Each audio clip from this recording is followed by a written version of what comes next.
Hello guys, welcome back to Study with Durga. I hope you all are doing good and are fine at your places. In the previous video, we have studied some acts like Regulating Act of 1773, Pitt's India Act of 1784, Charter Act of 1833 and 1854, which were related to company rule. Now we will be looking forward to see Crown Rule, which is from 1858 to 1947. अब अगर हम crown rule की बात करते हैं तो crown rule 1858 से 1947 के बीच के टाइम को कहा जाता है। वो इसलिए कहा जाता है क्योंकि 1857 की जो क्रांति थी उसके बाद से कंपनी का रूल पूरी तरह ख़त्म हो गया था और पूरी तरह ब्रिटिश का जो एम्पायर था, क्राउन रूल जो था, एम्प्रेस का जो एम्पायर था, वो पूरी तरह इंडिया में इस्टेब्लिश हो गया था। इसलिए इसके बाद से जो भी एक्ट्स आए वो क्राउन रूल के अंदर डिमार्केट करे गए। तो आज के इस वीडियो में हम क्राउन रूल से रिलेटेड 4 एक्ट्स को पढ़ेंगे, which are Government of India Act of 1858, Indian Councils Act of 1861, 1892 and 1909. So let's start with our first act. The first act is Government of India Act of 1858. इस act को act for the good government of India भी कहा जाता है।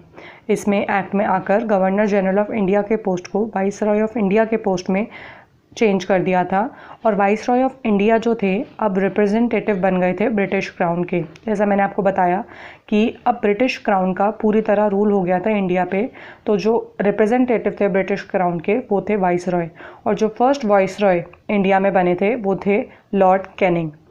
इसके बाद board of control और court of directors जो कि पोस्ट बनाई गई थी, उनको डुअल गवर्नमेंट जो वो रिप्रेजेंट करती थी उनको पूरी तरह इस एक्ट के अंदर ख़त्म कर दिया गया।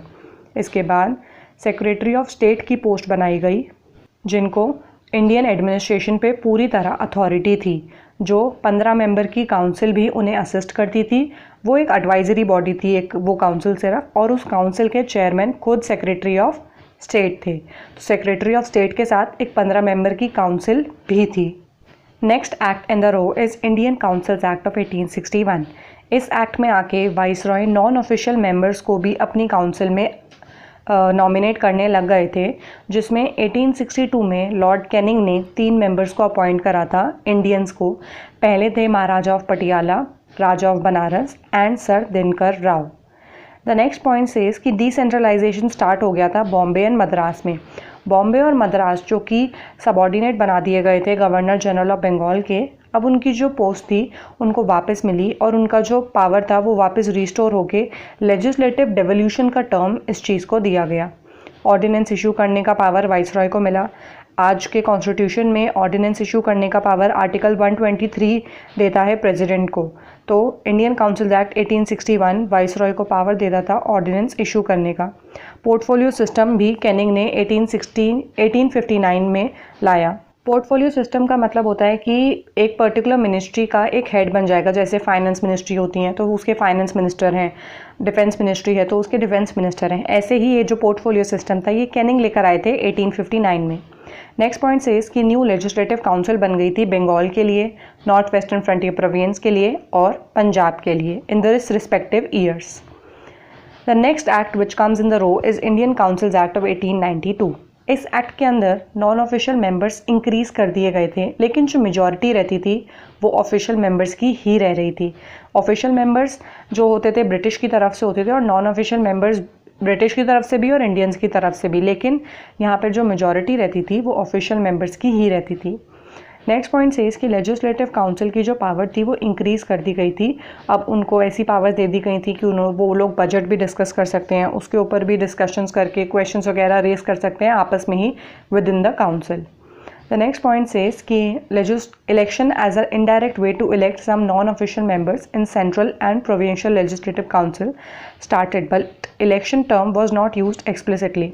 इंडियन काउंसिल एक्ट ऑफ 1892 के अंदर इलेक्शन टर्म को एक्सप्लिसिटली मेंशन नहीं करा गया था, लेकिन इलेक्शन का एक इम्प्योर वे यूज़ करा गया था central and provincial non official members को इलेक्ट करने के लिए।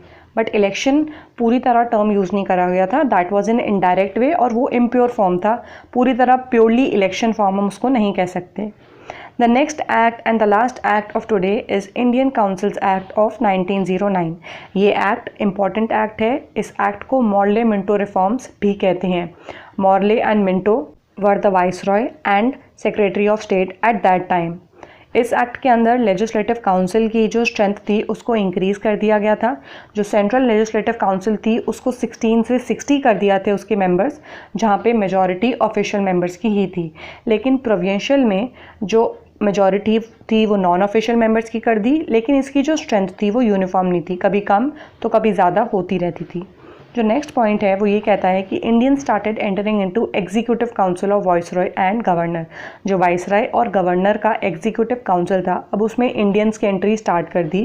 पहले इंडियन जिन्होंने वाइसरॉय के एग्जीक्यूटिव काउंसिल में एंट्री ली वो थे मिस्टर सत्येंद्र प्रसाद सिन्हा, जो कि पहले मेंबर थे काउंसिल में और वो लॉ मेंबर की तरह अपॉइंट करे गए थे काउंसिल में।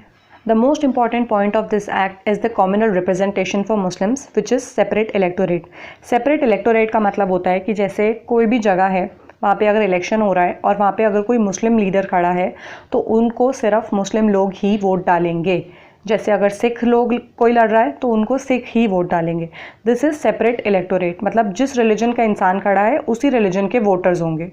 सेपरेट इलेक्टोरेट का फाउंडेशन इस एक्ट के अंदर रखा गया। इसका मतलब कि जो कम्युनलिज्म था उसको लीगलाइज कर दिया, जो कि लॉर्ड मिंटो द्वारा किया गया था, इसलिए लॉर्ड मिंटो को फादर कहा जाता है कम्युनल इलेक्टोरेट का।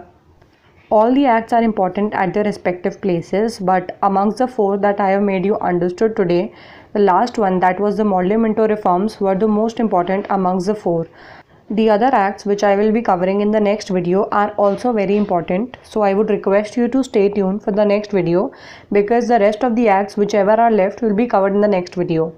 And after that we'll shift to any topic like preamble or something related to constitution only. So this is it for today's video. Please like, comment and share if you like the video, and do subscribe to Study with Durga, and my Instagram handle is mentioned in the description box.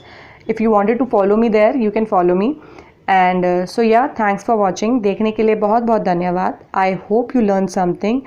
Till then, stay safe, stay healthy, and bye bye.